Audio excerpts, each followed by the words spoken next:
എല്ലാവർക്കും easy socio YouTube ചാനലിലേക്ക് സ്വാഗതം. നമ്മൾ ഇന്ന് ഈ ഒരു വീഡിയോയിലൂടെ നമ്മൾ ചർച്ച ചെയ്യാൻ പോകുന്നത് ശ്രീനാരായണ ഗുരു ഓപ്പൺ യൂണിവേഴ്സിറ്റിയിലെ BA സോഷ്യോളജി സെക്കൻഡ് സെമസ്റ്ററിലുള്ള സോഷ്യോളജി ഇൻ ഇന്ത്യ എന്നൊരു പേപ്പറിലെ ബ്ലോക്ക് 1 യൂണിറ്റ് 1, അതായത് ആദ്യത്തെ ചാപ്റ്ററാണ് നമ്മൾ ഇതിലൂടെ ഡിസ്കസ് ചെയ്യുന്നത്. Block 1 emergence of sociology in India. ഇന്ത്യയിൽ സോഷ്യോളജി എമർജ് ചെയ്യാനുള്ള ഉത്ഭവിക്കാനുള്ള കാരണം അതിൻ്റെ പശ്ചാത്തലമൊക്കെയാണ് നമ്മൾ ഡിസ്കസ് ചെയ്യുന്നത്. Unit 1 development of sociology and social anthropology in India, social and colonial debates. സോഷ്യോളജിയോട് ചേർന്ന് നിൽക്കുന്ന മറ്റൊരു വിഷയമാണ് സോഷ്യൽ ആന്ത്രോപോളജി. രണ്ടിലും ഏകദേശം സമാനമായിട്ടുള്ള കാര്യങ്ങളാണ് ചർച്ച ചെയ്യുന്നത്. അതുകൊണ്ടാണ് നമ്മൾ അത് രണ്ടിൻ്റെയും എമർജൻസ് ഈ ഒരു യൂണിറ്റിൽ ചർച്ച ചെയ്യുന്നത്. നമ്മൾക്ക് ഈ ഒരു യൂണിറ്റ് 1 മനസ്സിലാക്കുമ്പോൾ നിങ്ങളതൊന്ന് നോക്കിയാൽ നിങ്ങൾക്ക് മനസ്സിലാകും. പ്രധാനമായിട്ട് 5 തീംസുകളാക്കിയിട്ട് അല്ലെങ്കിൽ ഒരു സബ് ഹെഡിങ്ങുകളാക്കിയിട്ടാണ് ഇത് ഈ ഒരു യൂണിറ്റിൻ്റെ സ്ട്രക്ചർ എന്ന് നിങ്ങൾക്ക് മനസ്സിലാക്കാൻ കഴിയും. ഇപ്പോൾ for example 1.1.1 colonial background and factors responsible for development of sociology. Sociology develop ചെയ്യാൻ കാരണമായ ഘടകങ്ങൾ എന്ന് പറഞ്ഞിട്ട് അതിൻ്റെ താഴെ കുറച്ച് ചെറിയ ചെറിയ മറ്റു സബ് ഹെഡിങ്ങുകൾ കാണാൻ പറ്റും. ഇപ്പോൾ for example colonialism, reformist and revivalist movement, ഇങ്ങനെ പറഞ്ഞു. അപ്പോൾ നിങ്ങൾ മനസ്സിലാക്കണം, ആ ഒരു സ്ട്രക്ചർ നിങ്ങൾ മനസ്സിലാക്കുന്നത് വളരെ നന്നാവും. കാരണം നിങ്ങൾക്ക് നല്ല ഒരു രീതിയിൽ ആൻസർ എഴുതി പ്രതിഫലിപ്പിച്ച് നല്ല മാർക്ക് സ്കോർ ചെയ്യാൻ അതിന് കാരണമാകും. അപ്പോൾ ഈ പ്രധാനപ്പെട്ട ആ സബ് ഹെഡിങ് മനസ്സിലാക്കി അതിൻ്റെ കീഴിൽ വരുന്ന മിനി സബ് ഹെഡിങ്, ചെറിയ ചെറിയ സബ് ഹെഡിങ്ങുകൾ മനസ്സിലാക്കി അത് നിങ്ങൾ മൈൻഡിൽ വെച്ച് പോയാൽ നിങ്ങൾക്ക് ആൻസറിലും നല്ലൊരു സ്ട്രക്ചറിൽ കൊണ്ടുവരാൻ സാധിക്കും. അപ്പോൾ ആ ഒരു രീതിയിൽ തന്നെയാണ് നമ്മൾ ക്ലാസ് മുന്നോട്ട് പോകുന്നത്. 1.1.1 എന്ന് പറയുന്നത് colonial background and factors responsible for development of sociology. British കാലഘട്ടത്തിലുള്ള സാഹചര്യങ്ങളും ആ സമയത്ത് സോഷ്യോളജി ഡെവലപ്പ് ചെയ്യാനുള്ള ഫാക്ടറുകളാണ് നമ്മൾ നോക്കുന്നത്. ഇന്ത്യയിലെ സോഷ്യോളജിയുടെ ചരിത്രം നോക്കിയാൽ നമുക്ക് മനസ്സിലാക്കാൻ കഴിയും, ബ്രിട്ടീഷുകാരുടെ കാലഘട്ടത്താണ് ഇന്ത്യയിൽ സോഷ്യോളജി എന്ന ഒരു ഡിസിപ്ലിൻ ഇങ്ങനെ വികസിച്ച് വരുന്നത്. മറ്റു പല ഡിസിപ്ലിനുകളൊക്കെ ഒരുപാട് മുമ്പ് തന്നെ ഉണ്ട്. ഇപ്പോൾ ഹിസ്റ്ററിൻ്റെ കാര്യങ്ങളിലും മറ്റ് നാച്ചുറൽ സയൻസിൻ്റെ കാര്യങ്ങളിലും ഒരുപാട്. പക്ഷേ സോഷ്യോളജി എന്നുള്ള വിഷയം ബ്രിട്ടീഷുകാരുടെ കാലത്താണ് അത് പതുക്കെ ഉത്ഭവിച്ച് വരാൻ തുടങ്ങിയത്. അതിൽ ആദ്യമായിട്ട് കൊളോണിയൽ കാലഘട്ടത്ത് ഈ സോഷ്യോളജി എന്നൊരു വിഷയത്തെ കൊളോണിയലിസ്റ്റുകൾ ഇന്ത്യക്കാരെ ഡോമിനേറ്റ് ചെയ്യാനും ആധിപത്യം സ്ഥാപിക്കാനും ഒരു സോഷ്യോളജി എന്നുള്ളൊരു വിഷയം ഉപയോഗപ്പെടുത്തിയതായിട്ട് നമുക്ക് മനസ്സിലാക്കാൻ കഴിയും. കാരണം ബ്രിട്ടീഷുകാരാണ് ഇന്ത്യയിൽ ആദ്യമായിട്ട് മോഡേൺ പീരീഡിലുള്ള യൂണിവേഴ്സിറ്റികൾ ആധുനിക സ്വഭാവത്തോടു കൂടെ സ്ഥാപിക്കുന്നത്. 18-ാം നൂറ്റാണ്ടിലും 19-ാം നൂറ്റാണ്ടിലുമായിട്ട് അവർ ഈ ഇന്ത്യയിൽ ബോംബെ, മദ്രാസ്, കൽക്കത്ത യൂണിവേഴ്സിറ്റികൾ സ്ഥാപിക്കുകയും അതിലൂടെ അവർ ഇന്ത്യൻ സമൂഹത്തെക്കുറിച്ച് പഠിക്കാൻ വേണ്ടി ശ്രമിക്കുകയും ചെയ്തു. ഈ സമയത്ത് the age old feudal system was ended by British changing the structure of political system. ബ്രിട്ടീഷുകാർ ഇവിടെ ഒരുപാട് കാര്യങ്ങൾ ചെയ്തിട്ടുണ്ട്. ഇവിടെ ജന്മി വ്യവസ്ഥ, ഇവിടെ കാസ്റ്റ് സിസ്റ്റം, ജാതി വ്യവസ്ഥ, അതൊക്കെ മാറ്റം വരുത്താനും അതിനൊക്കെ തിരുത്താനുമുള്ള പല പല ശ്രമങ്ങളും ബ്രിട്ടീഷുകാർ നടത്തുന്നുണ്ട്. പിന്നെ ബ്രിട്ടീഷുകാരാണ് റെയിൽവേ, ടെലിഗ്രാം, പ്രിൻറ്റിംഗ് പ്രസ് ഇതൊക്കെ ഇന്ത്യയിൽ ഇൻട്രൊഡ്യൂസ് ചെയ്തത് ബ്രിട്ടീഷുകാരാണ്. അതിലൂടെ ഈ റെയിൽവേ, ടെലിഗ്രാം, പ്രിൻറ്റിംഗ് പ്രസ് ഇതൊക്കെ വന്നതിലൂടെ ആളുകൾക്കിടയിൽ കമ്മ്യൂണിക്കേഷൻ കൂടാൻ തുടങ്ങി. ഇന്ത്യക്കാർക്കിടയിൽ തന്നെ പരസ്പരം അങ്ങോട്ടും ഇങ്ങോട്ടും ആശയവിനിമയം നടത്താൻ തുടങ്ങി. ഇത് ഒരു സ്ഥലത്തു നിന്ന് ഒരാശയം മറ്റൊരു സ്ഥലത്തിലേക്ക് പോയി അങ്ങനെ ജനങ്ങൾ തമ്മിൽ കണക്ട് ചെയ്യാൻ തുടങ്ങിയത് ഈ ഒരു കാലഘട്ടത്തിലാണ്. ബ്രിട്ടീഷുകാരുടെ കാലത്താണ് the establishment of school, colleges and universities by British use caused to spread of English education in India. ബ്രിട്ടീഷുകാർ സ്കൂളുകൾ, കോളേജുകൾ, യൂണിവേഴ്സിറ്റികളൊക്കെ സ്ഥാപിച്ചതോടുകൂടെ ഇംഗ്ലീഷ് വിദ്യാഭ്യാസം കൂടുതലായിട്ട് കിട്ടാൻ തുടങ്ങി. ഇത് administrative and judicial institution started by the British led to the modernisation. ബ്രിട്ടീഷുകാർ ഇങ്ങനെ കുറേ അഡ്മിനിസ്ട്രേറ്റീവ് ഓഫീസുകൾ, പിന്നെ ജുഡീഷ്യൽ ഇൻസ്റ്റിറ്റ്യൂഷൻ, കോടതികളൊക്കെ സ്ഥാപിച്ചതോടുകൂടെ ഇന്ത്യ ആധുനിക വൽക്കരണത്തിൻ്റെ ഒരു സ്റ്റേജിലേക്ക് ഇന്ത്യ കടക്കാൻ തുടങ്ങി. ഇതെല്ലാം അപ്പോൾ ഇങ്ങനെയൊക്കെ സൊസൈറ്റി മാറാൻ തുടങ്ങിയപ്പോൾ, ഒരു പ്രീ മോഡേൺ അവസ്ഥയിൽ നിന്നും മോഡേൺ അവസ്ഥയിലേക്ക് മാറാൻ തുടങ്ങിയപ്പോൾ സൊസൈറ്റിയിൽ വരുന്ന മാറ്റങ്ങളെക്കുറിച്ച് പഠിക്കണം എന്നുള്ള ചിന്ത ഉണ്ടായപ്പോഴാണ് സോഷ്യോളജി എന്നുള്ള ഒരു വിജ്ഞാന ശാഖ, സോഷ്യൽ ആന്ത്രോപോളജി എന്നുള്ള ഒരു വിജ്ഞാന ശാഖയൊക്കെ ഒരു പ്രത്യേക വിഷയമായിട്ട് യൂണിവേഴ്സിറ്റികൾ വരാൻ തുടങ്ങിയത്. അത് കൊളോണിയൽ കാലഘട്ടത്തിൽ അങ്ങനെ സംഭവിച്ചു. Next, reformist and revivalist movement.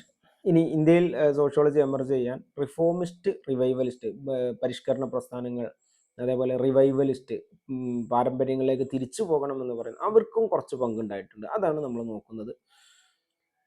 ബ്രിട്ടീഷുകാരുടെ കാലത്ത് ഇന്ത്യയിൽ പ്രധാനപ്പെട്ട 2 തരത്തിലുള്ള പരിഷ്കരണ അല്ലെങ്കിൽ നവീകരണ പ്രസ്ഥാനങ്ങളാണ് ഉണ്ടായത്. ഒന്ന് റിഫോമിസ്റ്റ് മൂവ്മെൻറ്റ്. റിഫോമിസ്റ്റ് മൂവ്മെൻറ്റ് സമൂഹത്തെ പരിഷ്കരിക്കണം, റിഫോം ചെയ്യണം എന്ന് പറഞ്ഞു. അതിൽ കാര്യമായിട്ട് ബംഗാളിൽ ബ്രഹ്മ സമാജ് എന്നുള്ള ഒരു മൂവ്മെൻ്റ് ആയിരുന്നു. അത് രാജാറാം മോഹൻ റോയ് ആയിരുന്നു തുടങ്ങിയിരുന്നത്.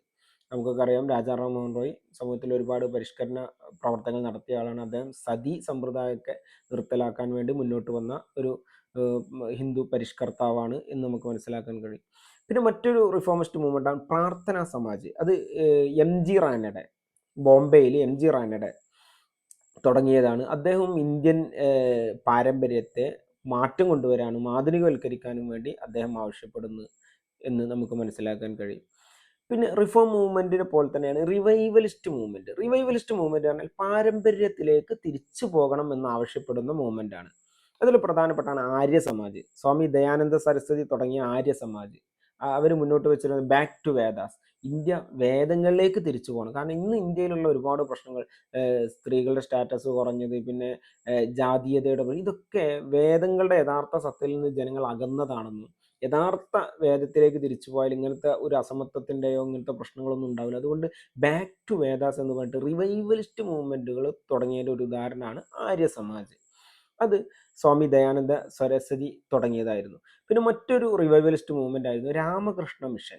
അത് സ്വാമി വിവേകാനന്ദ തുടങ്ങിയതാണ്. അദ്ദേഹത്തിൻ്റെ ഗുരുവായിരുന്നു രാമകൃഷ്ണ എന്ന് പറയുന്ന വ്യക്തി. അപ്പോൾ രാമകൃഷ്ണ മിഷൻ എന്ന് പറഞ്ഞിട്ട് സ്വാമി വിവേകാനന്ദ തുടങ്ങി. അദ്ദേഹവും വേദങ്ങളുടെ പ്യൂരിറ്റിയിലേക്ക്, വിശുദ്ധിയിലേക്ക് തിരിച്ചു പോകണം എന്ന് ആവശ്യപ്പെട്ടു. റിവൈവലിസ്റ്റുകൾ പലപ്പോഴും ഓൾഡ് കസ്റ്റംസ് ആൻഡ് വാല്യൂസ്, ഇന്ത്യയിലെ സനാതന മൂല്യങ്ങൾ, വേദകാലഘട്ടത്തിൽ നല്ല നല്ല സമത്വത്തിൻ്റെ മൂല്യങ്ങളിലേക്ക് തിരിച്ചു പോകണം. അതുപോലത്തെ അതോടൊപ്പം തന്നെ ആ പഴമയുടെ തനിമയിലേക്ക് തിരിച്ചു പോകണം എന്നാവശ്യപ്പെടുന്നതോട് കൂടെ തന്നെ അവർ ആധുനിക ആശയങ്ങളായ റാഷണാലിറ്റി, ഫ്രീഡം, ഈക്വാലിറ്റി, യുക്തിചിന്ത, സ്വാതന്ത്ര്യം, സമത്വം, ഇതൊക്കെ നമ്മൾ അഡോപ്റ്റ് ചെയ്യണം എന്നുകൂടെ ഇത്തരം റിവൈവലിസ്റ്റ് മൂവ്മെൻറ്റിൻ്റെ വക്താക്കൾ ആവശ്യപ്പെട്ടിരുന്നു. അടുത്തത് ബ്രിട്ടീഷ് എഡ്യൂക്കേഷൻ. ഈ ബ്രിട്ടീഷ് എഡ്യൂക്കേഷനും ഇന്ത്യയിൽ സോഷ്യോളജി എന്നുള്ള ഒരു വിജ്ഞാന ശാഖയുടെ ഉത്ഭവത്തിന് ഒരു കാരണമായതായിട്ട് നമുക്ക് മനസ്സിലാക്കാൻ കഴിയും. ബ്രിട്ടീഷുകാർ അവരുടെ അഡ്മിനിസ്ട്രേഷൻ സൗകര്യത്തിന് വേണ്ടി ഇംഗ്ലീഷ് വിദ്യാഭ്യാസം ഇന്ത്യയിൽ എല്ലായിടത്തും വ്യാപിക്കണമെന്ന് ആവശ്യപ്പെട്ടിരുന്നു.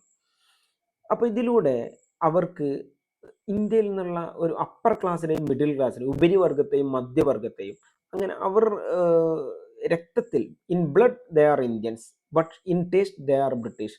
രക്തത്തിൽ അവർ ഇന്ത്യക്കാരാണ്, ഇന്ത്യയുടെ തൊലി, ഇന്ത്യയുടെ നിറം, പക്ഷെ മനോഭാവം കൊണ്ട് അവർ ബ്രിട്ടീഷ്. ഇങ്ങനത്തെ ഒരു വിഭാഗത്തെ ബ്രിട്ടീഷുകാർക്ക് സൃഷ്ടിച്ചെടുക്കാൻ കഴിഞ്ഞു. 1835 ലോർഡ് മെക്കാള ഒരു പുതിയ വിദ്യാഭ്യാസ നയം ഇന്ത്യയിൽ ഇൻട്രൊഡ്യൂസ് ചെയ്തു. ആ വിദ്യാഭ്യാസ നയത്തിൻ്റെ ഭാഗം ഇന്ത്യയിൽ ഇംഗ്ലീഷ് വിദ്യാഭ്യാസം നിർബന്ധമാക്കുകയും ഇന്ത്യയിൽ മുമ്പുണ്ടായിരുന്ന മുഗളന്മാരുടെ കാലത്തൊക്കെ ഉണ്ടായിരുന്ന പേർഷ്യൻ ലാംഗ്വേജ് അത് റീപ്ലേസ് ചെയ്യുകയും ചെയ്തു. അതിൻ്റെ പകരം ഇംഗ്ലീഷ് വിദ്യാഭ്യാസം സ്ഥാപിച്ചു. 19-ാം നൂറ്റാണ്ടിൽ the established university in 3 British presidency, 3 British പ്രസിഡൻസിയിൽ യൂണിവേഴ്സിറ്റികൾ സ്ഥാപിച്ചു. Calcutta university, Bombay university, Madras university. ഈ 3 പ്രദേശങ്ങളായിട്ട് 3 യൂണിവേഴ്സിറ്റികൾ വന്നു. അതൊക്കെ സോഷ്യോളജിയുടെ ഉത്ഭവത്തിന് കാരണമായതായിട്ട് നമുക്ക് കാണാൻ കഴിയും. Next, emergence of nationalism. ദേശീയതാവാദം ഉയർന്നു വന്നതും സോഷ്യോളജി എന്ന ഒരു വിജ്ഞാന ശാഖയുടെ ഉത്ഭവത്തിന് കാരണമാണ്. സോഷ്യോളജി എന്നുള്ള വിജ്ഞാന ശാഖ അത് ഇന്ത്യയിൽ ദേശീയ ബോധം, ഇത് ഞങ്ങളുടെ രാജ്യമാണ് എന്നുള്ളൊരു ബോധം അപ്പോൾ അതിൻ്റെ മുമ്പ് നിങ്ങൾക്കറിയാം, പലപ്പോഴും ഇന്ത്യയിൽ നാട്ടുരാജ്യങ്ങളായിരുന്നു. ഇപ്പോൾ കേരളത്തിൻ്റെ കാര്യത്തിൽ തിരുവിതാംകൂർ, കൊച്ചി രാജവംശം, അതുപോലെ തന്നെ പുറത്താണെങ്കിൽ മുഗൾ രാജവംശം, മറാത്ത രാജവംശം, ഇങ്ങനെ വ്യത്യസ്ത രാജവംശങ്ങളാണ്. ഞങ്ങളൊക്കെ ഇന്ത്യക്കാർ എന്നുള്ള ഒരു മനോഭാവം ഉണ്ടായിട്ടില്ല. ഈ മനോഭാവം ഉണ്ടാകുന്നത് ഈ സോഷ്യോളജി, ഈ പഠനങ്ങളും ഇങ്ങനത്തെ ചിന്തകളുമാണ് ഇന്ത്യയിൽ നാഷണലിസത്തിൻ്റെ ഉത്ഭവത്തിലേക്ക് നയിച്ചത്. ബ്രിട്ടീഷ് എഡ്യൂക്കേഷനും, അതായത് ബ്രിട്ടീഷ് വിദ്യാഭ്യാസവും ബ്രിട്ടീഷുകാർക്കെതിരെയുള്ള പോരാട്ടമൊക്കെ ഇന്ത്യക്കാർക്ക് ഒരു പ്രത്യേക ആത്മവിശ്വാസം നൽകിയതായിട്ട് നമുക്ക് മനസ്സിലാക്കാൻ കഴിയും. ദാദാഭായ് നാരോജി, ലാലാ ലജ്പത് റായ്, MG റാനഡ, ഇവരൊക്കെ ഇന്ത്യക്കാർക്ക് സെൽഫ് എസ്റ്റീം, ഞങ്ങൾ ഇന്ത്യക്കാരാണെന്ന് അഭിമാനത്തോടെ നിൽക്കാൻ കഴിയുന്ന ഒരു മാനസിക സ്ഥിതി ഉണ്ടായിക്കൊടുത്തതിൽ വലിയ പങ്ക് വഹിച്ചു. അതൊക്കെ നാഷണലിസം ഇന്ത്യക്കാർക്ക് ഇടയിൽ ഉണ്ടാവാനും കാരണമായതായി നമുക്ക് മനസ്സിലാക്കാൻ കഴിയും. ഇതേ സമയം തന്നെയാണ് RC ദത്ത് എന്ന ചിന്തകൻ ബ്രിട്ടീഷുകാരുടെ എക്കണോമിക് പോളിസിയെ വിമർശിച്ചു. ബ്രിട്ടീഷുകാരുടെ സാമ്പത്തിക നയം ഇന്ത്യക്ക് ദ്രോഹമാണ് എന്ന് അദ്ദേഹം വാദിച്ചു. കാരണം ബ്രിട്ടീഷുകാർ ചെയ്യുന്നത് ഇന്ത്യയിൽ നിന്നുള്ള ഗ്രാമങ്ങളൊക്കെ കൊള്ളയടിച്ച് ബ്രിട്ടനിലേക്ക് അവർ കൊണ്ടുപോവുകയും ഇവിടുത്തെ മെറ്റീരിയൽസ്, ഇവിടുത്തെ അസംസ്കൃത വസ്തുക്കൾ കൊണ്ടുപോയി അതൊരു ഫിനിഷ്ഡ് ഗുഡാക്കി, ഒരു പൂർണ്ണമായിട്ടുള്ള നല്ല അവിടുത്തെ ഇൻഡസ്ട്രിയൽ ഫാക്ടറികളിട്ട് നല്ല ചരക്കുകളാക്കി ഇന്ത്യയിൽ കൊണ്ട് തന്നെ വലിയ വിലക്ക് വിൽക്കുമ്പോൾ സത്യത്തിൽ അവർ ഇന്ത്യയെ കൊള്ളയടിക്കുകയാണ്, ഇതിലൂടെ ഗ്രാമങ്ങൾ തകരുകയാണ് എന്ന് RC ദത്ത് എന്ന ചിന്തകൻ വാദിച്ചു. അടുത്തത് ഇൻഡിപെൻഡൻസ് മൂവ്മെൻറ്റ്. ഈ ബ്രിട്ടീഷുകാരുടെ കാലത്ത് സ്വാതന്ത്ര്യത്തിന് വേണ്ടി ഇന്ത്യക്കാർ നടത്തിയ മൂവ്മെൻറ്റ്സുകൾ, അതും സോഷ്യോളജിയുടെ ഉത്ഭവത്തെ സ്വാധീനിച്ചിട്ടുണ്ട്. ബ്രിട്ടീഷുകാർക്കെതിരെയുള്ള സമരങ്ങളൊക്കെ ഇന്ത്യയിൽ ഒരുപാട് നാഷണലിസ്റ്റ് ദേശീയ പ്രക്ഷോഭങ്ങൾ ഉയർന്നു വരാനുള്ള കാരണമായിട്ടുണ്ട്. ഈ ദേശീയ പ്രക്ഷോഭങ്ങളൊക്കെ 19ാം നൂറ്റാണ്ടിൻ്റെ രണ്ടാമത്തെ പകുതിയിൽ 1850കൾക്ക് ശേഷമാണ് വളർന്നു വന്നത് എന്ന് നമുക്ക് മനസ്സിലാക്കാൻ കഴിയും. തുടക്ക കാലഘട്ടത്തിൽ പലപ്പോഴും ഈ ദേശീയ പ്രക്ഷോഭങ്ങളിൽ ബ്രിട്ടീഷുകാർക്കെതിരെയുള്ള ചിന്തകൾ, അതിനുള്ള എഴുത്തുകൾ, അതിനുള്ള പ്രവർത്തനം, അതിലൊക്കെ പലപ്പോഴും എലൈറ്റ്, സമൂഹത്തിൽ ഉപരിവർഗം, ഉയർന്ന വർഗ്ഗമായിരുന്നു അതിൽ ആധിപത്യം സ്ഥാപിച്ചിരുന്നത്. പക്ഷേ ഗാന്ധിജിയുടെ വരവോടുകൂടെ സമൂഹത്തിലെ താഴെ തട്ടിലുള്ള ആളുകളും ഇതിലേക്ക് ദേശീയ പ്രസ്ഥാനത്തിലേക്ക് കടന്നു വന്നതായിട്ട് നമുക്ക് മനസ്സിലാക്കാൻ കഴിയും. Next, planning and developments in post independent India. സ്വാതന്ത്ര്യത്തിന് ശേഷം ഇന്ത്യയിൽ നടന്നിട്ടുള്ള പുരോഗമന പ്രവർത്തനങ്ങളും ആസൂത്രണ പദ്ധതികളും അതൊക്കെ എങ്ങനെ ഈ സോഷ്യോളജിയുടെ ഉത്ഭവവുമായി ബന്ധപ്പെട്ട് കിടക്കുന്നതെന്ന് നമുക്ക് നോക്കാം. 1947 ശേഷം ഇന്ത്യ സ്വന്തമായിട്ട് ഇന്ത്യക്കാർ തന്നെ ഇന്ത്യയുടെ, അതിനു മുമ്പ് ബ്രിട്ടീഷുകാരായിരുന്നു ഇന്ത്യയുടെ ഭരണവും ഇന്ത്യയുടെ പുരോഗതിയും ഇന്ത്യയുടെ ആസൂത്രണമൊക്കെ അവരുടെ കയ്യിലായിരുന്നു. പക്ഷേ 1947 ശേഷം ഇന്ത്യക്കാർ തന്നെ പ്ലാൻ ചെയ്യാൻ തുടങ്ങി. അവർ ഒരു നാഷണൽ പ്ലാനിംഗ് കമ്മീഷൻ സ്ഥാപിച്ചു. 1951 മുതൽ ഫസ്റ്റ് ഇയർ പ്ലാൻ, ഒന്നാം പഞ്ചവത്സര പദ്ധതി തുടങ്ങി. പിന്നെ ഈ പ്ലാനിംഗ് കമ്മീഷൻ തുടങ്ങിയപ്പോൾ അത് ഇന്ത്യക്കാരുടെ സാമൂഹികവും സാമ്പത്തികമായ സോഷ്യോ എക്കണോമിക് സ്റ്റാറ്റസിനെ കുറിച്ച് പഠിക്കാൻ തുടങ്ങി.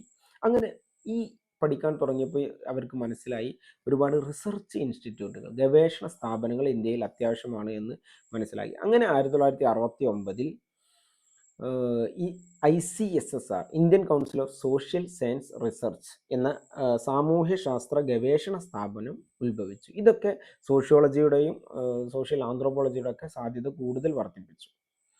Next, American and British influence. ഈ ഇന്ത്യയിൽ സോഷ്യോളജി വളർന്നു വരാൻ അമേരിക്കക്കാരുടെയും ബ്രിട്ടീഷുകാരുടെയും സ്വാധീനം. ബ്രിട്ടീഷുകാരുടെ കാലത്ത് സ്വാഭാവികമായിട്ടും അവരുടെ ചിന്തകളൊക്കെ ഇന്ത്യൻ സ്കോളേഴ്സിൻ്റെ, പണ്ഡിതരുടെ ചിന്തകളെ സ്വാധീനിച്ചിട്ടുണ്ട്. പ്രത്യേകിച്ച് ഫസ്റ്റ് ജനറേഷൻ ഇന്ത്യൻ സ്കോളേഴ്സ്, അവരൊക്കെ ബ്രിട്ടീഷ് യൂണിവേഴ്സിറ്റികളിൽ നിന്ന് വിദ്യാഭ്യാസം നേടിയതായതുകൊണ്ട് സ്വാഭാവികമായിട്ടും അവരുടെ ചിന്ത സ്വാധീനിക്കും. പക്ഷേ 2ാം ലോക മഹായുദ്ധത്തിന് ശേഷം അമേരിക്കൻ സ്വാധീനം ഉണ്ടായതായിട്ട് നമുക്ക് മനസ്സിലാക്കാൻ കഴിയും. കാരണം 2ാം ലോക മഹായുദ്ധം കഴിഞ്ഞതോടുകൂടെ സോവിയറ്റ്, റഷ്യയും അമേരിക്കയും തമ്മിൽ ശീതയുദ്ധം തുടങ്ങി. ആരാണ് ലോകത്തെ സൂപ്പർ പവർ എന്നുള്ളത്. അപ്പോൾ സ്വാഭാവികമായിട്ടും അമേരിക്ക പലതരത്തിലും ഇന്ത്യയിലെ സ്കോളേഴ്സിനെ സ്വാധീനിക്കാൻ വേണ്ടി ശ്രമിച്ചു. അവർ കമ്മ്യൂണിറ്റി ഡെവലപ്മെൻറ്റ് പ്രോഗ്രാംസ് തുടങ്ങി. അതായത് ഈ ജനങ്ങളുടെ വികസനത്തിന് അടിത്തട്ടിലുള്ള ജനങ്ങളുടെ വികസനത്തിന് വേണ്ടിയിട്ടുള്ള പദ്ധതികൾ. അതിൽ പെട്ടെന്നാണ് ഫോർഡ് ഫൗണ്ടേഷൻ. ഫോർഡ് എന്ന് പറഞ്ഞാൽ അമേരിക്കൻ കമ്പനിയാണ്. ഫോർഡ് ഫൗണ്ടേഷൻ തുടങ്ങിയിട്ട് അവർ ഇന്ത്യയിലെ വ്യത്യസ്ത ഗ്രാമങ്ങളെയും ഗ്രാമീണരെയൊക്കെ പഠിച്ച് അവർക്ക് വേണ്ട എംപവർമെൻറ്റിനും ഡെവലപ്മെൻറ്റിനും വേണ്ട കാര്യങ്ങളൊക്കെ ചെയ്യാൻ തുടങ്ങി. അപ്പോൾ അതിലൂടെ അമേരിക്കക്കാരുടെ സാമൂഹ്യശാസ്ത്ര ചിന്തകൾ പതുക്കെ ഇന്ത്യൻ സ്കോളേഴ്സിനെ അങ്ങനെ സ്വാധീനിക്കാൻ തുടങ്ങി. അപ്പോൾ ഇത്രയും കാര്യങ്ങളാണ് നമ്മൾ ആദ്യത്തെ ആ ഒരു പ്രധാനപ്പെട്ട സബ് ഹെഡിങ്ങളിൽ ഈ അമേരിക്കൻ ബ്രിട്ടീഷ് ഇൻഫ്ലുവൻസ് വരെയുള്ള കാര്യങ്ങൾ നമ്മൾ നോക്കിയത്. ഇനി 1.1.2 social background and factors responsible for development of sociology. അതായത് സാമൂഹിക പശ്ചാത്തലവും സോഷ്യോളജി ഡെവലപ്പ് ചെയ്യാനുള്ള അതിൻ്റെ ഘടകങ്ങളുമാണ് നോക്കുന്നത്. അതായത് ഇന്ത്യയുടെ മുമ്പത്തെ ചരിത്രം ഒക്കെ എങ്ങനെയാണ് എന്നുള്ളത്. ഇന്ത്യക്ക് has traditional critical thinking from ancient period itself. ഈ വിമർശന ചിന്ത എന്നുള്ളത് പൊതുവെ പറയേണ്ടത് വെസ്റ്റേൺ യൂണിവേഴ്സിറ്റികളാണ് ആദ്യമായിട്ട് വിമർശിച്ച് പഠിക്കുക, വിമർശന ചിന്ത. അതൊക്കെ പ്രത്യേകിച്ച് റിനൈൻസസ് പീരീഡിലും നവോത്ഥാന കാലഘട്ടത്തിലുമാണ് ഉത്ഭവിച്ചത്. അതൊക്കെ യൂറോപ്പിലും അമേരിക്കയിലേ ഉള്ളൂ. ഇന്ത്യക്കാരൊന്നും അങ്ങനെ വിമർശിക്കുന്ന ഒരു സ്വഭാവമില്ല എന്നൊക്കെ പൊതുവെ പറയാം. പക്ഷേ അങ്ങനെയല്ല. ഇന്ത്യയുടെ പുരാതന കാലം മുതൽ തന്നെ ക്രിട്ടിക്കൽ തിങ്കിങ്, വിമർശന ചിന്തക്ക് വലിയ പ്രാധാന്യമുണ്ട് എന്ന് നമുക്ക് മനസ്സിലാക്കാൻ കഴിയും. ഈ സോഷ്യോളജി എന്നുള്ള ഒരു മോഡേൺ ഡിസിപ്ലിൻ, ഒരു ആധുനിക വിഷയമാണെങ്കിൽ കൂടി പലപ്പോഴും അതിൻ്റെ വേരുകൾ, അതായത് സോഷ്യോളജി എന്നുള്ള പേരിൽ അല്ലെങ്കിൽ കൂടി സമൂഹത്തെക്കുറിച്ച് മുമ്പ് ഇന്ത്യയുടെ പുരാതന കാലഘട്ടത്തും മധ്യകാലഘട്ടത്തൊക്കെ പഠനങ്ങൾ നടന്നതായിട്ട് നമുക്ക് മനസ്സിലാക്കാൻ കഴിയും. ക്ലാസിക്കൽ ട്രഡീഷൻ, നമ്മുടെ ഇന്ത്യയുടെ പുരാതന ചരിത്രം എടുത്താൽ, വേദകാലഘട്ടത്തെ അവിടെ എടുത്താൽ നമുക്ക് അന്ന് തന്നെ സമൂഹത്തെക്കുറിച്ച് ഒരുപാട് പഠനങ്ങൾ നടന്നിട്ടുണ്ട്. അപ്പോൾ സംസ്കൃത ഭാഷയിലും പ്രാകൃത പാലി ഭാഷയിലൊക്കെ ഒരുപാട് ഗ്രന്ഥങ്ങൾ രചിക്കപ്പെട്ടിട്ടുണ്ട്. പിന്നെ ഇന്ത്യയിൽ പ്രധാനപ്പെട്ട 6 സ്കൂൾസ് ഓഫ് തോട്ട്, ചിന്താ രീതികൾ ഉണ്ടായിരുന്നു. അത് ഒന്ന് യോഗ, ഒന്ന് സംഖ്യ, ഒന്ന് ന്യായ, ഒന്ന് വൈശേഷിക, മറ്റൊന്ന് വേദാന്ത, മീമാംസ. ഇങ്ങനെ 6 സ്കൂൾ ഓഫ് തോട്ട്, ചിന്താ രീതികൾ അന്ന് തന്നെ ഉണ്ടായിരുന്നു.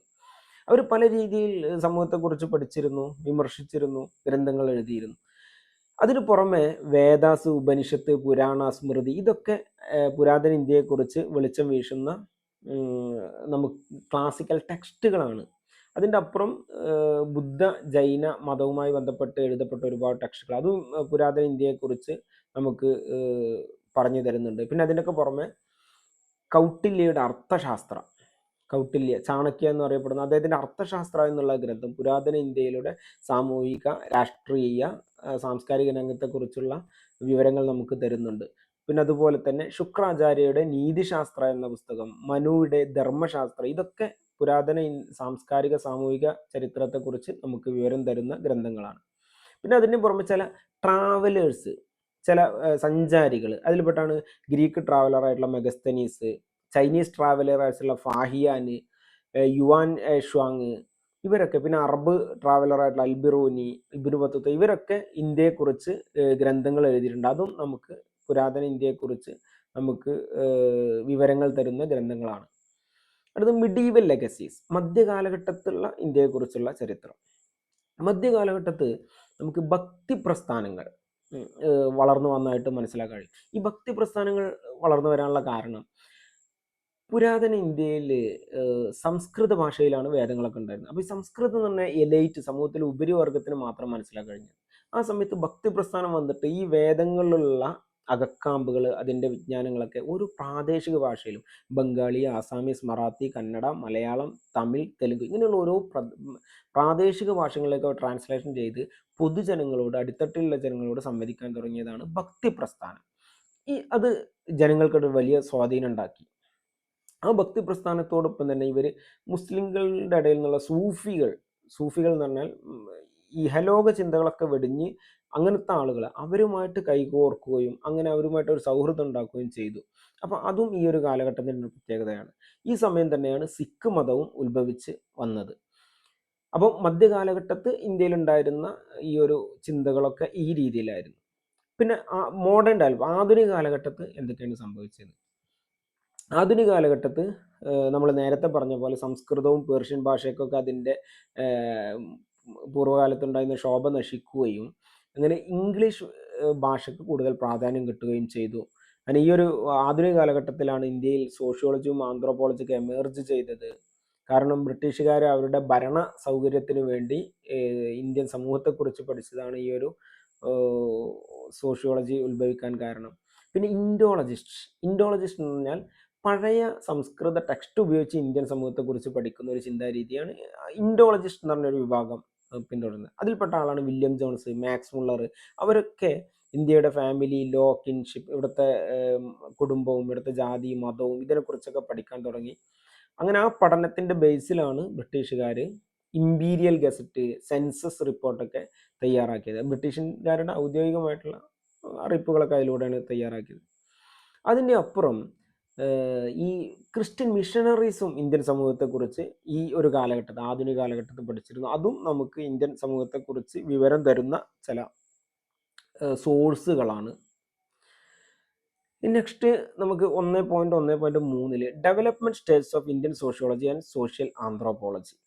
ഇന്ത്യയിലുള്ള സോഷ്യോളജിയുടെയും സോഷ്യൽ ആന്ത്രോപോളജി വ്യത്യസ്ത സ്റ്റേജുകളാണ് നമ്മൾ ഡിസ്കസ് ചെയ്യാൻ പോകുന്നത്.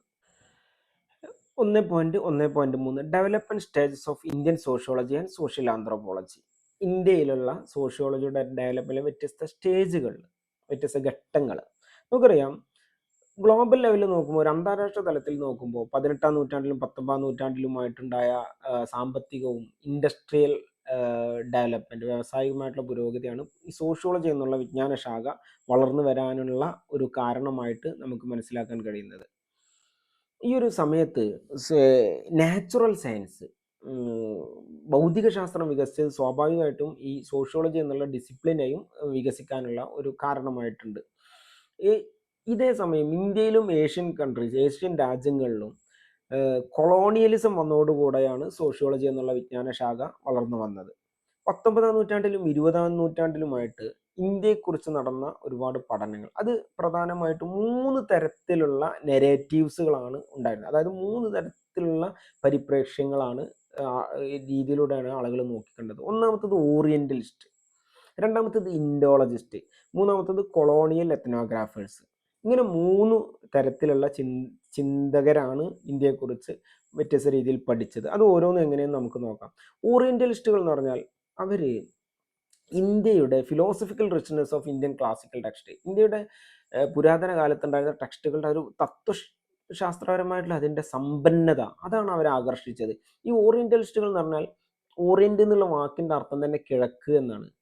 വെസ്റ്റേൺ കൺട്രീസിലുള്ള യൂറോപ്പിലും അമേരിക്കയിലുള്ള ആളുകൾ ഈ കിഴക്കൻ രാജ്യങ്ങളിലുള്ള ഇങ്ങനത്തെ വേദങ്ങൾ പോലത്തെ ക്ലാസിക്കൽ ടെക്സ്റ്റുകൾ അതിൽ ആകൃഷ്ടരായി പഠിക്കുന്ന ഒരു രീതി, കിഴക്ക് ഇന്ത്യ, ഏഷ്യൻ രാജ്യങ്ങളെക്കുറിച്ച്, അതിനാണ് ഓറിയന്റലിസം എന്ന് പറയുന്നത്. അപ്പോൾ അവർ ആ ഒരു പഴയ ഫിലോസഫിക്കൽ ടെക്സ്റ്റുകളെക്കുറിച്ച്, അതാണ് അവരെ കൂടുതൽ ആകർഷിച്ചത്. അതേസമയം ഇൻഡോളജിസ്റ്റുകൾ, അവർ ഇന്ത്യയുടെ സംസ്കൃത ടെക്സ്റ്റ്, വേദങ്ങൾ, ഇതൊക്കെ അത് പഠിച്ചിട്ട് അതിലൂടെ ഇന്ത്യൻ സമൂഹത്തെക്കുറിച്ച് മനസ്സിലാക്കാനും അന്നത്തെ സാമൂഹിക അവസ്ഥകൾ മനസ്സിലാക്കാനാണ് അവർ ശ്രമിച്ചത്.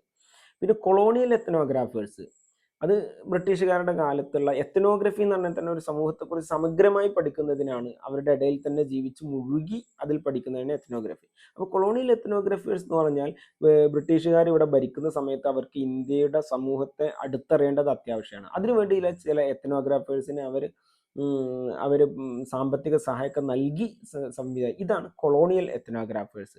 അപ്പോൾ ഇങ്ങനെ 3 തരത്തിലാണ് ചിന്തകളാണ് ഈ 3 വിഭാഗത്തിൻ്റെ അടുത്തുനിന്നും വന്നിരുന്നത് എന്ന് നമുക്ക് മനസ്സിലാക്കാൻ കഴിയും. അങ്ങനെ ഈ ബ്രിട്ടീഷുകാരുടെ കാലത്തിന് ഈ ഇങ്ങനെയൊക്കെ പഠിക്കുന്നതിൻ്റെ ഇടക്കാണ് കുറച്ച് ഇന്ത്യൻ സ്കോളേഴ്സ് ഇതിനെക്കുറിച്ച് പഠിക്കാൻ വേണ്ടി, അതിൽപ്പെട്ട ആളാണ് RP Mukherjee, DP Mukherjee, AR Desai, MN Sreenivasan. ഇവരൊക്കെ യൂറോ സെൻട്രിക് ആയിട്ടുള്ള, യൂറോപ്പ് കേന്ദ്രീകൃതമായിട്ട് അവരുടെ ചിന്തയിലൂടെ ഇന്ത്യൻ സമൂഹത്തെ നോക്കിക്കാണുന്നതിനെ ഇവർ എതിർത്തു. എന്നിട്ട് അതേസമയം അവർ പറഞ്ഞു, അവർ ഇന്ത്യക്കാരുടെ പ്രശ്നം, ഇന്ത്യ സമൂഹത്തെക്കുറിച്ച് പഠിക്കാൻ ഇന്ത്യക്കാർ തന്നെ പഠിക്കുമ്പോഴാണ് അത് സമഗ്രമാകുന്നത് എന്ന് ഇവർ വാദിച്ചു. അങ്ങനെയാണ് പിന്നീട് ഈ ഇന്ത്യയിലെ സോഷ്യോളജിയുടെ ചരിത്രം വെച്ച് നോക്കുമ്പോൾ, പിന്നെ 1900-ത്തിന് ശേഷം പലയിടത്തും യൂണിവേഴ്സിറ്റികൾ വരികയും അവിടെയൊക്കെ സോഷ്യോളജി ഡിപ്പാർട്ട്മെൻറ്റുകൾ വരുന്നതായിട്ട് നമുക്ക് മനസ്സിലാക്കാൻ കഴിയും. ആദ്യമായിട്ട് 1914 യൂണിവേഴ്സിറ്റി ഓഫ് ബോംബെയിൽ ഒരു പോസ്റ്റ് ഗ്രാജുവേഷൻ കോഴ്സ് എക്കണോമിക്സിലും സോഷ്യോളജിയിലുമായിട്ട് തുടങ്ങി. പിന്നെ 1917 യൂണിവേഴ്സിറ്റി ഓഫ് കൽക്കത്തയിൽ സോഷ്യോളജിയിൽ ഒരു PG കോഴ്സ് തുടങ്ങി, പോസ്റ്റ് ഗ്രാജുവേഷൻ കോഴ്സ്. പിന്നെ മൂന്നാമതായിട്ട് മൈസൂർ യൂണിവേഴ്സിറ്റിയിലും സോഷ്യോളജീൻ്റെ ഒരു ക്ലാസ്. ഇതൊക്കെ സോഷ്യോളജിയുടെ ഇൻസ്റ്റിറ്റ്യൂഷണലൈസേഷനും പ്രൊഫഷണലൈസേഷനും കാരണമായി. ഇൻസ്റ്റിറ്റ്യൂഷണലൈസേഷൻ എന്ന് പറഞ്ഞാൽ അതിന് മുമ്പ് പറഞ്ഞു, ആൻഷ്യൻ പുരാതന കാലത്തും മധ്യകാലഘട്ടത്തൊക്കെ സമൂഹത്തെക്കുറിച്ച് പഠിക്കുന്നുണ്ട്. പക്ഷെ ഇത് ഇൻസ്റ്റിറ്റ്യൂഷണലൈസ് പറഞ്ഞാൽ ഒരു സ്ഥാപനവൽകൃതമായി, ഒരു യൂണിവേഴ്സിറ്റി, ഒരു ഡിപ്പാർട്ട്മെന്റ്, ആ രീതിയിൽ പഠിക്കാൻ തുടങ്ങി. പ്രൊഫഷണലൈസേഷൻ എന്ന് പറഞ്ഞാൽ ആളുകൾ ഈ സൊസൈറ്റിയെക്കുറിച്ച് പഠിക്കുന്നത് തൊഴിലാക്കി മാറ്റുന്നത്, അതായത് സോഷ്യോളജിസ്റ്റുകൾ എന്ന് പറഞ്ഞൊരു വിഭാഗമൊക്കെ വരാൻ തുടങ്ങിയത് ഇതിലൂടെയാണ്. അപ്പോൾ ഇന്ത്യ ഈ സോഷ്യോളജിയുടെ ഡെവലപ്മെൻറ്റിൻ്റെ ഹിസ്റ്ററി നമുക്ക് 3 ഫേസുകൾ, ഘട്ടങ്ങളായിട്ട് മനസ്സിലാക്കാൻ കഴിയും. അതിൽ ഒന്നാമത്തത് ദ ഫൗണ്ടേഷൻ, രണ്ടാമത്തത് ഇൻസ്റ്റിറ്റ്യൂഷണലൈസേഷൻ, മൂന്നാമത്തത് പ്രൊഫഷണലൈസേഷൻ. അതിൽ ഫസ്റ്റ് ഫേസ് ഫൗണ്ടേഷൻ എന്ന് പറയുമ്പോൾ അതിൻ്റെ അടിസ്ഥാനം, അതിൻ്റെ വളരെ ബേസിക് ആയിട്ടുള്ള ഒരു സ്റ്റേജ് എങ്ങനെയാണ് എന്നുള്ളതാണ്. അത് പലപ്പോഴും ഈ ക്ലാസിക്കൽ ടെക്സ്റ്റുകൾ, സംസ്കൃത ടെക്സ്റ്റുകളൊക്കെ പഠിച്ചിട്ടാണ് അങ്ങനെ ആ ഒരു സ്റ്റേജിലേക്ക്. അപ്പോൾ വേദം, നമ്മൾ നേരത്തെ പറഞ്ഞ പോലെ ഇൻഡോളജിസ്റ്റുകൾ സംസ്കൃത ടെക്സ്റ്റുകളും ക്ലാസിക്കൽ ടെക്സ്റ്റുകളൊക്കെ പഠിച്ച് ഇന്ത്യൻ സമൂഹത്തെ മനസ്സിലാക്കാൻ ശ്രമിച്ചിരുന്നു. പിന്നെ 1991-92 കാലയളവിൽ ഡബ്ല്യു എച്ച് റിവേഴ്സ് എന്ന് പറഞ്ഞ ചിന്തകൻ, അദ്ദേഹം തോഡാസ് എന്ന വിഭാഗത്തെക്കുറിച്ച് സമഗ്രമായിട്ട് പഠിച്ച് തോഡാസ് എന്ന് പറഞ്ഞിട്ട് 1906 ഒരു പുസ്തകം ഇറക്കി. റാഡ്ക്ലിഫ് ബ്രൗൺ എന്ന് പറഞ്ഞ ഒരു സോഷ്യോളജിസ്റ്റ്, അദ്ദേഹം ആൻഡമാനിലുള്ള സമൂഹത്തെക്കുറിച്ച് പഠിക്കുകയും അവരെക്കുറിച്ച് ഗ്രന്ഥങ്ങൾ എഴുതുകയും ചെയ്തു. ഇതൊക്കെ ഇതിൻ്റെ ആദ്യഘട്ടത്തിൽ സംഭവിച്ച കാര്യങ്ങളാണ്. പിന്നെ S C. Roy man in India എന്നൊരു ജേണൽ സ്ഥാപിക്കുകയും അങ്ങനെ അദ്ദേഹം 1934 S C. Roy caste, race and religion in India എന്നൊരു പുസ്തകം എഴുതുകയും ചെയ്തു. പിന്നെ അതിന് പുറമെ 1905 the ethnographic survey of India എന്ന് പറഞ്ഞിട്ട് ഒരു സ്ഥാപനം ഉണ്ടാക്കിയത് ഇന്ത്യയിൽ സോഷ്യോളജിയുടെ വളർച്ചയ്ക്ക് വലിയ പങ്ക് വഹിച്ചിട്ടുണ്ട്. അവരെന്താ വെച്ചാൽ അവർ ഒരുപാട് ഡിസ്ട്രിക്ട് ഗസറ്റേഴ്സിനെ പബ്ലിഷ് ചെയ്തു. ഡിസ്ട്രിക്ട് ഗസറ്റേഴ്സ് എന്ന് പറഞ്ഞാൽ ഒരു ജില്ലക്ക് ആവശ്യമായിട്ടുള്ള ജില്ലാ കളക്ടർമാരുടെ ഉത്തരവ് എന്നൊക്കെ ഇന്നത്തെ ഭാഷയിൽ പറയാം. അത് അന്നുണ്ടായ ഡിസ്ട്രിക്ട് ഗസറ്റേഴ്സ്. പിന്നെ ഇമ്പീരിയൽ ഗസറ്റേഴ്സ്, ബ്രിട്ടീഷുകാരുടെ മൊത്തത്തിലുള്ള ഗവൺമെൻറ് ഉത്തരവുകളൊക്കെ ഈ എത്നോഗ്രഫിക് സർവേ ഓഫ് ഇന്ത്യ എന്ന് പറഞ്ഞിട്ട് ആ ഒരു സ്ഥാപനം, അവരുടെ ഡാറ്റകളും കാര്യങ്ങളൊക്കെ വെച്ചിട്ടാണ് ഇവർ ചെയ്തിരുന്നത്. Next second phase, institutionalisation. ഇതെങ്ങനെയൊക്കെ സ്ഥാപനവൽകൃതമായത് എന്നാണ് സോഷ്യോളജി. 1914 നമ്മൾ നേരത്തെ പറഞ്ഞു, ബോംബെ യൂണിവേഴ്സിറ്റിയിൽ ഒരു പോസ്റ്റ് ഗ്രാജുവേഷൻ സ്റ്റുഡൻസിന് ഒരു ലെക്ചർ സീരീസ് തുടങ്ങി. അതിന് ഗവൺമെൻറ് ഓഫ് ഇന്ത്യ സാമ്പത്തിക സഹായം ചെയ്തിരുന്നു. പിന്നെ 1919 ബോംബെ യൂണിവേഴ്സിറ്റിയിൽ പാട്രിക് ഗഡ്ഡസിൻ്റെ കീഴിൽ സോഷ്യോളജി ഡിപ്പാർട്ട്മെൻറ്റ് സ്ഥാപിതമായി. പാട്രിക് ഗഡ്ഡസിൻ്റെ കൂടെ തന്നെ GS ഗുറിയയും സോഷ്യോളജിയെ ഇന്ത്യയിൽ ഒരു പ്രധാന വിഷയമായി കൊണ്ടുവരാൻ വലിയ പങ്ക് വഹിച്ചിട്ടുണ്ട്. 1917 BNCയിൽ ബംഗാളിലെ കൽക്കത്ത യൂണിവേഴ്സിറ്റിയിൽ സോഷ്യോളജി കൊണ്ടുവന്നു. BNCയിനോട് കൂടെ RK മുഖർജിയും ബിനോയ് കുമാർ സർക്കാരൊക്കെ കൂടുകയും അവരൊക്കെ ബംഗാളിൽ കൽക്കത്തയിൽ സോഷ്യോളജിയെ വികസിപ്പിക്കുന്നതിൽ വലിയ പങ്ക് വഹിച്ചു. ഈ ബോംബെക്കും കൽക്കത്തക്കും ഒപ്പം തന്നെ മൈസൂറിലും ലക്നൌവിലൊക്കെ സോഷ്യോളജി, അവിടുത്തെ യൂണിവേഴ്സിറ്റികളിൽ സോഷ്യോളജി ഈ സമയത്ത് വളർന്നു വരാൻ തുടങ്ങി. 1930 പൂനെ യൂണിവേഴ്സിറ്റിയിൽ ഐരാവതി കാർവെ എന്ന ഇന്ത്യയിലെ അറിയപ്പെട്ട ഒരു സോഷ്യോളജിസ്റ്റ്, അവരുടെ കീഴിൽ സോഷ്യോളജി ഡിപ്പാർട്ട്മെന്റ് വന്നു. ഈ ഒരു കാലഘട്ടത്തിലൊക്കെ സോഷ്യോളജിയോടൊപ്പം തന്നെ എക്കണോമിക്സ്, ആന്ത്രോപോളജി, ഫിലോസഫി അതിൻ്റെയൊക്കെ കൂടെയാണ് സോഷ്യോളജി പഠിപ്പിച്ചിരുന്നത്. പക്ഷെ പിന്നെ കുറച്ച് കാലം കഴിഞ്ഞപ്പോൾ സോഷ്യോളജി സെപ്പറേറ്റ് ആയിട്ട് ഒരു സ്വതന്ത്ര വിഷയമായിട്ട് തന്നെ പിന്നീട് പഠിപ്പിക്കപ്പെടാൻ തുടങ്ങി. Next third phase, professionalisation. അതിൻ്റെ പ്രൊഫഷണലൈസേഷൻ, കുറെ സോഷ്യോളജിസ്റ്റുകൾ എന്ന പേരിൽ തന്നെ ഒരുപാട് ആളുകൾ എങ്ങനെ വരാൻ തുടങ്ങി എന്നുള്ളതാണ്. സ്വാതന്ത്ര്യത്തിന് ശേഷം നമ്മൾ നേരത്തെ പറഞ്ഞ പോലെ ഇന്ത്യക്കാർ തന്നെ ഇന്ത്യയുടെ ഡെവലപ്മെന്റിനെ കുറിച്ചൊക്കെ പ്ലാൻ ചെയ്യാൻ തുടങ്ങിയപ്പം പ്ലാനിങ് കമ്മീഷനുകൾ, ആസൂത്രണ കമ്മീഷനുകൾ ഉണ്ടാക്കി. ഈ ആസൂത്രണ കമ്മീഷനുകൾ ഉണ്ടാക്കിയപ്പോൾ ഗവൺമെന്റിന് ഒരുപാട് ഡാറ്റ വേണ്ടി വന്നിരുന്നു, ഒരുപാട് ഇൻഫർമേഷൻസ്, വിവരങ്ങൾ ഇന്ത്യൻ സമൂഹത്തെക്കുറിച്ച്. അപ്പോൾ ഈ പ്ലാനിങ് കമ്മീഷൻ ഉണ്ടാക്കിയോട് കൂടെ തന്നെ ഈ പ്ലാനിങ് കമ്മീഷന്റെ റെക്കമെൻഡേഷൻ്റെ കാരണമായിട്ട് 1969 Indian council of social science research, അതായത് സമൂഹശാസ്ത്ര ഗവേഷണത്തിനായിട്ട് ICSR എന്ന് പറഞ്ഞൊരു സ്ഥാപനം സ്ഥാപിതമായി. ആ ICSRന്റെ കീഴിൽ ഒരുപാട് സോഷ്യോളജിസ്റ്റുകൾ വളർന്നു വരാൻ തുടങ്ങി.